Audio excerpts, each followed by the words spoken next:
Phuket से दिल्ली आ रहे थे, फ्लाइट चल रही थी, एकदम से आई थिंक एयर बबल था, I don't know what was that, but अचानक से प्लेन बहुत नीचे गया, तो जिस वजह से लोग जो बैठे हुए थे उनका सर जाके सीधा सीलिंग में टकराया। आसमान जितना खूबसूरत दिखता है उतना ही अनिश्चित भी होता है। एक पल पहले सब कुछ सामान्य था, ठीक था, और अगली पल जिंदगी ने कुछ ऐसा झटका दिया कि यात्रियों की सांसें थम गई। जय हिंद साथियों, मैं हुमाज और स्वागत करता हूँ आपका डायनामाइट न्यूज़ में। आज की बड़ी खबर, जी हाँ, एक ऐसी फ्लाइट से जुड़ी है जिसने हज़ारों की फीट की ऊंचाई पर यात्रियों को खौफ का ऐसा मंजर दिखाया जिसे शायद वो कभी ज़िंदगी में भूल नहीं पाएंगे।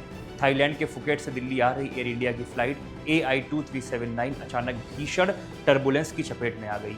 देखते ही देखते विमान को इतनी तेज झटके लगे कि यात्रियों में अफरा तफरी मच गई। कई लोग अपनी सीटों से उछल गए, केबिन में मौजूद क्रू मेंबर्स का संतुलन बिगड़ गया और कुछ ही सेकंड में विमान की ऊंचाई करीब 300 फीट तक अचानक कम हो गई। राहत की बात यह रही कि पायलट ने स्थिति पर तुरंत नियंत्रण पाया और विमान को सुरक्षित तरीके से दिल्ली के इंदिरा गांधी अंतर्राष्ट्रीय हवाई अड्डे पर उतार दिया। लेकिन इस पूरे घटना में कई यात्री और क्रू मेंबर घायल हो गए हैं। मिली जानकारी के अनुसार एयर इंडिया की ये फ्लाइट मंगलवार सुबह फुकेट से दिल्ली के लिए रवाना हुई। शुरुआती उड़ानें सामान्य रही, लेकिन क्रूज फेज के दौरान मौसम ने अचानक करवट ली और विमान तेज टर्बुलेंस में फंस गया। तेज हवा और स्थिर वायुमंडलीय परिस्थितियों के कारण विमान को जोरदार झटके लगे। कई यात्रियों ने बताया कि कुछ पल के लिए ऐसा महसूस हुआ जैसे विमान अचानक नीचे गिर रहा हो। बताया जा रहा है घटना इतनी अचानक हुई, जिन यात्रियों ने सीट बेल्ट नहीं लगाई थी वो अपनी सीटों से उछल गए। वहीं उस समय यात्रियों की सेवा में लगे कैबिन क्रू भी इन झटकों की चपेट में आए। कई लोगों को कि सिर, गर्दन और हाथों में चोटें भी आई हैं। मीडिया रिपोर्ट्स के मुताबिक अगर मैं बात करूं, इस घटना में कई लोग घायल भी हुए हैं, जिनमें से कई क्रू मेंबर्स भी शामिल हैं और यात्री भी शामिल हैं। हालांकि एयर इंडिया ने स्पष्ट किया है किसी भी व्यक्ति को बहुत ज़्यादा गंभीर चोटें नहीं आई हैं।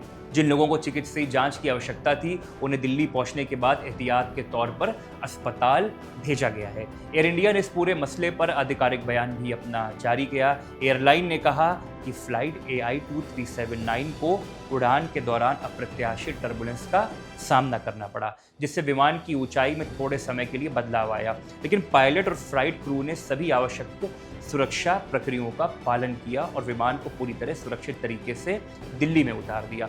एयरलाइन ने यह भी कहा कि यात्रियों की सुरक्षा उनकी सर्वोच्च प्राथमिकता है और प्रभावित यात्रियों को हर संभव सहायता उपलब्ध कराई जा रही है। बताया जा रहा है कि विमान के दिल्ली पहुंचने से पहले एयर ट्रैफिक कंट्रोल ने एयरपोर्ट प्रशासन को पूरी जानकारी दे दी थी। इसके बाद मेडिकल टीमों और आपातकालीन सेवाओं को पहले से ही अलर्ट कर दिया गया। विमान के उतरते ही डॉक्टरों की टीम मौके पर पहुंची और घायल यात्रियों की जांच शुरू कर दी।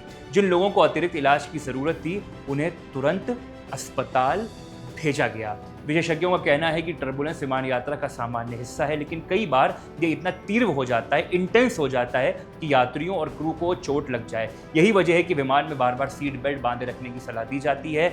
कई मामलों में टर्बुलेंस बिना किसी पूर्व चेतावनी के भी आ सकता है, इसीलिए सीट पर बैठे रहने के दौरान सील्ड बेल्ट लगाए रखना आवश्यक माना गया है। गौर करने वाली बात यह भी है कि हाल के वर्षों में दुनिया भर में टर्बुलेंस की घटनाओं में बढ़ोतरी देखने को मिली है। विमान विशेषज्ञों इसके पीछे कहते हैं बदलते मौसम और जलवायु परिवर्तन एक बड़ी भूमिका निभाते हैं। हालांकि आधुनिक विमान ऐसे हालत का सामना करने के लिए डिजाइन किए जाते हैं और प्रशिक्षित पायलट ऐसी परिस्थितियों में सुरक्षित तरीके से विमान निकालने में सक्षम होते हैं। फिलहाल सबसे बड़ी राहत की बात यह है कि एयर इंडिया की इस फ्लाइट में कोई बड़ा हादसा नहीं हुआ है। सभी यात्रियों को सुरक्षित बाहर निकाल दिया गया है और घायलों की हालत भी स्थिर बताई जा रही है। लेकिन हजारों फीट की ऊंचाई पर आए इन कुछ सेकंड के झटकों ने यात्रियों को जिंदगी भर का डर जरूर दे दिया है। फिलहाल इस घटना को लेकर एयर इंडिया पूरे मामले की समीक्षा कर रही है और ये घटना एक बार फिर याद दिलाती है कि हवाई यात्रा भले ही दुनिया का सबसे सुरक्षित परिवहन माध्यम हो, लेकिन प्रकृति के सामने सतर्कता, सुरक्षा नियमों का पालन और सीट बेल्ट बांधे रखना आवश्यक होता है।